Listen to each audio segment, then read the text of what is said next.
Hello, Assalamu alaikum. Good day, everyone. This is Maryam Ladu from Kasana, and you are listening to the Mirror Talks podcast with Maryam, a show that inspires and empowers you for people who love to converse with their successful self. Today, we are going to talk about empowering oneself through books with Mr. Faisal Mudikurfi. Mr. Faisal is an avid reader and internationally recognized book reviewer. I hope as we dive into this wonderful presentation, you will enjoy our show. Over to you, Mr. Faisal. Say hello to our listeners. Assalamu alaikum wa rahmatullahi wa barakatuh.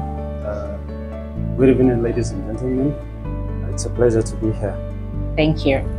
So before we move in, since today is all about books, we're going to see some few benefits of reading books. One, reading books reduces stress and help you relax. There was a study that was in 2009 was conducted at the University of Sussex, a leading research university that is situated at the southeast England in Brighton. It shows that stress is reduced with up to 68% just by reading books. Two, it improves your concentration and memory. 3, it improves your vocabulary. 4, it enhances your knowledge. The last one, it increases your imagination and creativity. So, Mr. Faisal, as early introduced as an avid reader, what do you find empowering about reading books? Okay, thank you very much for this wonderful question. I think you have given background knowledge on the importance and impact of reading books. Yes. Alhamdulillah, I've started reading very early in life, and my father, he used to encourage me to read books.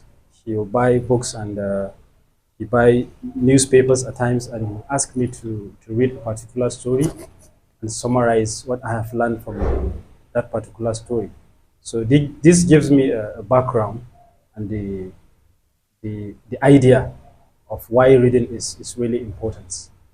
And looking at it from the religious perspective, you have to understand that when the first revelation came to the Prophet Muhammad sallallahu alaihi wasallam, the instruction was for him to read, just read, without any further instructions at first.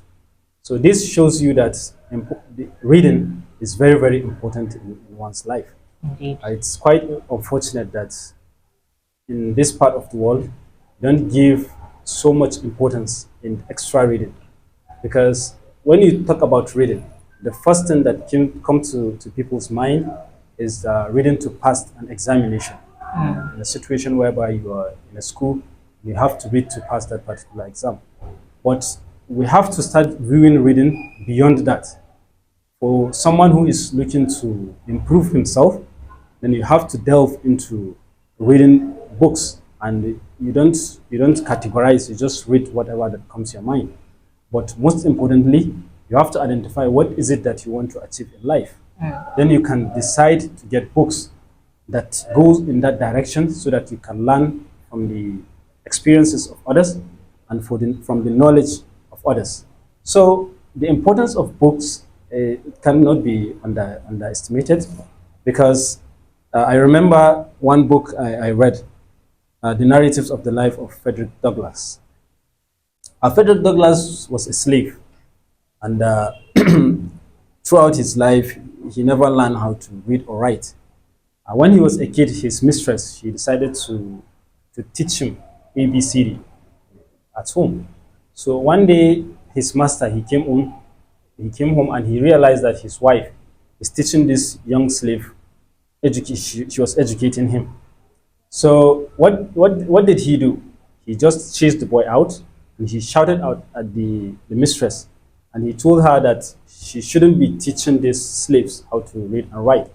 And she was surprised. She asked, why is it so? And he told her that if these people were educated, then they cannot be enslaved. Wow. So essentially, reading can enslave you, can give you the power to break free from slavery. and it can be physical slavery or mental slavery. So by educating yourself, you'll be able to break free from this enslavement. So I hope MashaAllah. I've answered your question. You did very well, thank you. Then how can books inspire people? Wow. I think looking at the story I just narrated now, it's very easy to understand that books can inspire you to grow more because you read the experiences of others. Then from there, you can learn how to a skill or how to trade or whatever. Yes. Just like the story I narrated now, there was another a doctor, a medical doctor in the US, and in his book, Gifted Hands, he gave out the story of Frederick Douglass and Booker T. Washington. And he said, as he was growing up, he doesn't used to read books, he just stay at home, watch TV, and play games and whatever. So one day, his mother, she went to, she was not educated, but she was a cleaner, and she was cleaning the house of one professor. And one day she asked the professor, why is it that whenever she comes to his house, she never sees him watching TV? He's always indulged in reading books. And he told her that he doesn't watch TV and he just read books. And she said there were thousands of books there. And she asked him, have you read all these books? He said most of the books he has read them. So when she returned home, she asked her young children to stop watching TV and start going to the library and reading books and giving her a report every two weeks. So that inspired Ben Carson to grow and become medical doctor and one of the best medical doctors in the US. And I think he was the first that gave a conjoined twins surgery, a successful conjoined twins surgery. So he was inspired by books. So I think it's very easy to understand the importance of reading and how they can inspire you to grow more, inshallah. MashaAllah. Well, do you think reading books bring people together? Absolutely, absolutely. I remember in 2019, before I joined the Readers Hub, I was sitting in my office, just scrolling through my social media feed, Twitter to be precise, now called X. So I saw the flyer of the activity. It was a book discussion. Yes. And they were about to discuss this particular book, Alchemist. And I have read the book maybe 2 or 3 years before, and it caught my attention. And that was the reason why I went to the Readers Hub. And from there, I have met so many people, and I have engaged with so many people that I can now call my family. Yes. So I think, yes, easy to say, books can bring people together. Now we have a community of over 500 people in our WhatsApp group, and we have over 200 registered members who come to our sessions every week. So this is my family, and I think I earned this family through books. So yes, books can bring people together. Indeed. Thank you. So people have different personalities, therefore they tend to have unique choices of what makes them happy. Do you Sure. think reading books can make someone happy? Absolutely. I think that was one of the most easiest thing to learn, because through reading books, there's this concept that they use. They call it escape reality. Once you are immersed in reading a particular book, then you tend to completely forget what is happening around you. Yes. So if the experiences are positive, what you are reading from that particular book, it can give you that motivation. You'll feel that rush of adrenaline.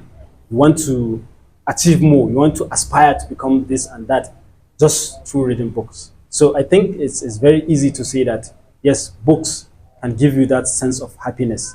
Another aspect is through reading books, there are these imaginary characters.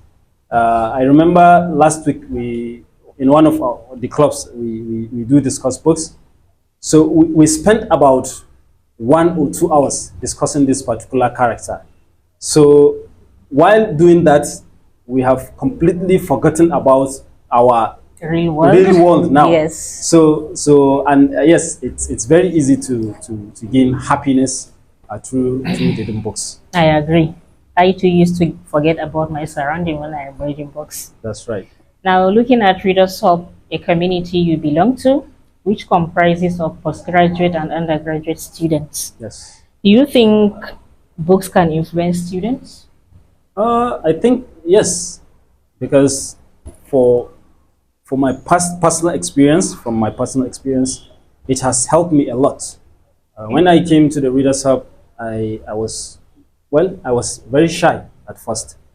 I'm not used to speaking to people, I'm not used to giving out speeches, but through reading books and interacting with other readers, I get to discover my inner self, something that I have never thought I had before, but I was able to display and portray myself to the fullest.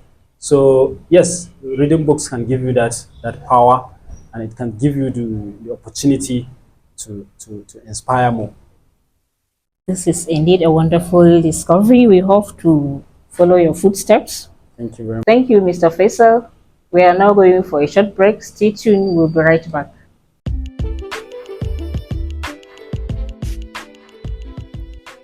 Hello, Assalamu alaikum. Good day, everyone. This is Maryam Sabo from Kazana, and you are listening to the Mirror Talk podcast, the show that inspires and empowers you for people who love to converse with their successful self. Today, we are talking about empowering oneself through books with Mr. Faisal Mudu Korpi. Mr. Faisal is an avid reader and internationally recognized book reviewer. I hope as we dive into this wonderful presentation, you will enjoy our show. Thank you.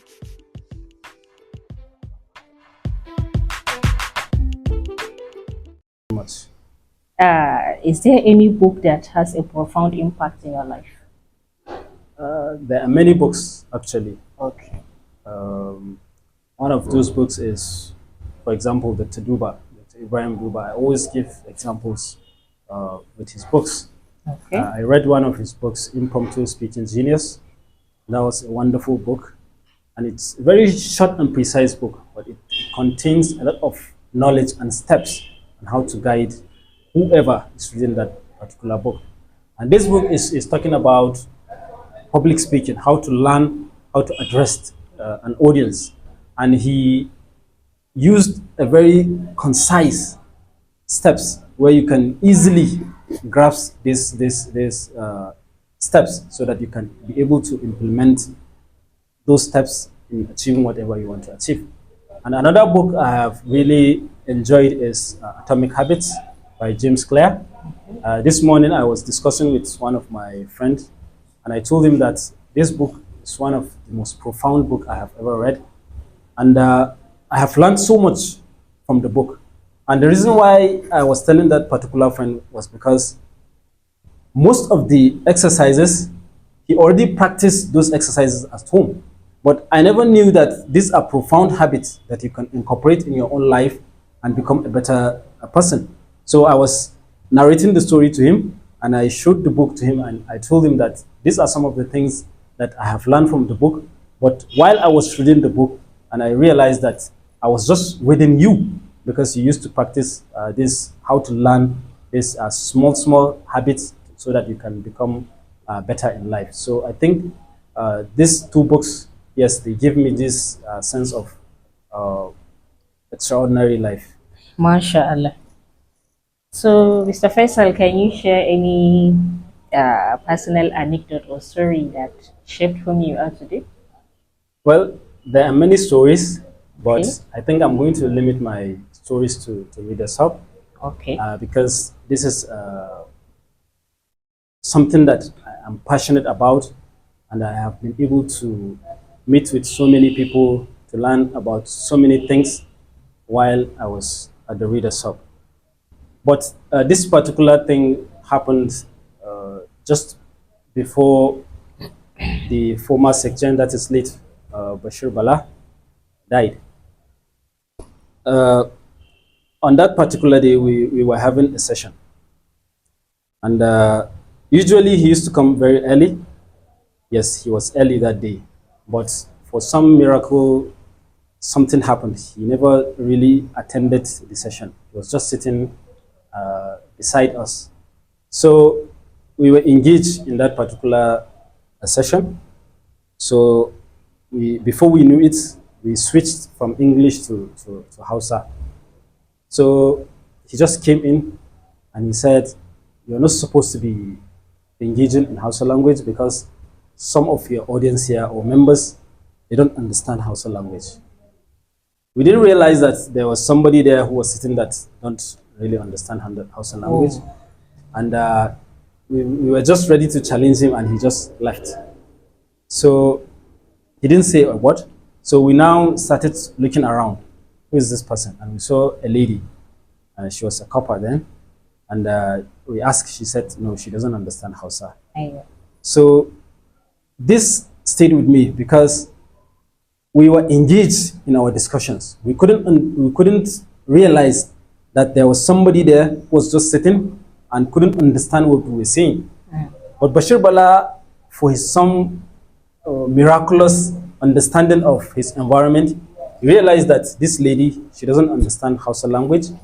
And it's very important for us to switch back to English language so that she can engage better and feel part of the discussion. So the lesson I have learned from this particular story is that wherever you found yourself, it's very important for us to realize, to understand, to take stock of your environment so that you can carry other people along whatever you are doing, so that you don't give room for other things to happen. Sorry. So, thank you. Then how can you define success, and how does that definition evolve over time? I think success, before I used to look at success as maybe earning more income, getting more promotion in your field of work. But over the time, as I engaged more with members of the Readers Hub, that concept or definition changed for me, at least personally. I have realized that success is about helping others. When you help others to achieve their goals, the feelings, you cannot buy that particular feeling. And I remember 2 weeks ago, we attended a program of Sharab International School. Some of the students were graduating.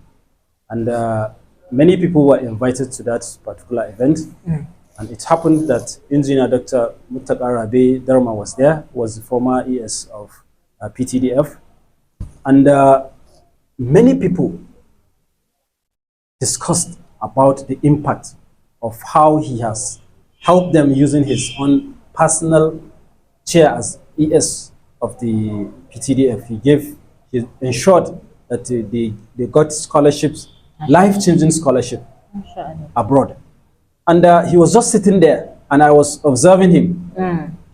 I think he cried. Yeah. I think he cried. Just listening to the words of people that he helped to become better in life. And now they are ready to give back to the society. So this gave me another perspective of success. I think success has to do with helping others to become better or to achieve more in life. This is something that you cannot pay for, and you cannot get without going out there to help people, to help your community, to help your society, to help your country. So I think over time, this definition has changed. It has changed, really changed for me. Yes. So it's success. Keeps on changing. It keeps on changing. Thank you. Thank you very much, Mr. Faisal. For the listeners, can you suggest some books for, be it educational, inspiration, or even entrepreneurship? Yes. For example, now I can give out a list of many books. So maybe I'll just limit it to 5 books. Okay. One, it's Reclaim Your Heart by Yasmin Mujahid. I think that's one of the most profound books I have read. And I remember one particular story from the book. And when I was reading that book, I think I almost cried. If not, maybe I did, but I can't really say. It's the story of Sayyidina Abu Bakr and Nana Aisha. In that book, in that particular section, it was discussing about the importance of forgiveness. Uh, a cousin of Abu Bakr who happens to be under him, Sayyidina Abu Bakr, was taking care of this particular cousin. And he narrated a story about Nana Aisha, which is a very bad story about her, and he spread the lies among the people. So when Sayyidina Abu Bakr heard the story, he immediately stopped all the provisions he was offering to that his cousin. And after that, Allah subhanahu wa ta'ala, he gave out instructions. He asked him to continue, to never to stop, given that the provision he was giving to that his cousin. Despite the fact that what he said about Nana Aisha, it hurt Nana Aisha, it hurt Sayyidina Abu Bakr, it hurt Prophet Muhammad sallallahu alaihi wasallam. So look at these three people. The story directly affected these three people, but Allah subhanahu wa ta'ala, despite this, he gave instructions for Sayyidina Abu Bakr to continue giving this particular person provisions. So this shows us the power of forgiveness. No matter what someone did to you, so if you are looking for Allah to forgive you, then you have to look at people from that perspective and forgive them for whatever they have done. So that book is very good. It deals with lust in life, forgiveness, and many issues of the heart. So when you are looking to improve, I think you shouldn't go better than that particular book. Okay. Then another book is Enjoy Your Life by Dr. Al-Arifi. And that book too it gives you the social science or the social life of Prophet Muhammad sallallahu alaihi wasallam. So if you are looking to improve your personal relationship with people, with your family, with your community, so I think that book will give you an edge. Then from the Western perspective, if you're looking to improve your personal habits, you should not go further than Atomic Habits. I have already made mention of that by James Clear. Then there is this another book if you are looking into entrepreneurship, Akin Alabi, Small Business, Big Money, then How to Sell to Nigerians. The reason why I'm recommending this book is if you are in Nigeria and you are looking to start a business or how to improve your business or marketing strategy, it's very difficult sometimes to read books from the West and implement the ideas here in Nigeria. Yes. So there aren't many books in the market that are discussing on the Nigerian markets. So these two particular books will give you knowledge on how to mingle and interact with your customers here in Nigeria. So I think these 5 books, I think they can be a very good starting point for any reader. We are very grateful, Mr. Faisal. Is there any advice that you have for us in your podcast? Well, I will start with a quote from the former Prime Minister of the United Kingdom, that's Winston Churchill. And he said, failure is not fatal, success is not final, but it's the ability to continue that counts. So you have started on a very good note. So my suggestion is for you to try to be consistent. Whatever it is that it's happening, don't ever stop. Try to keep on going and look for interesting packages or people who can add value to the society so that we can become better in life. Thank you. Inshallah. Thank you very much. Jazakallahu khairan. Now, if people want to learn more about you, where can they find you? Well, you can find me in 2 or 3 places. One is my place of work, Maryam University. If you go to the registry department, you'll get me there.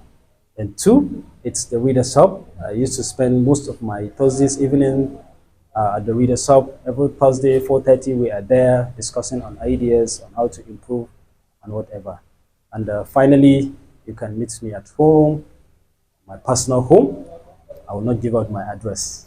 Your handles. Well, yes, you can find me on social media, on Twitter. My handle is Face1100. You can also find me on Facebook with Faisal Kofi and also on LinkedIn. You can find me there. Thank you very much. Jazakallah khairan for sparing your wonderful time. Thank you very much, listeners. See you soon in another episode. Thank you. Thank you very much for the opportunity. I really enjoyed the interaction. See you again next time. MashaAllah.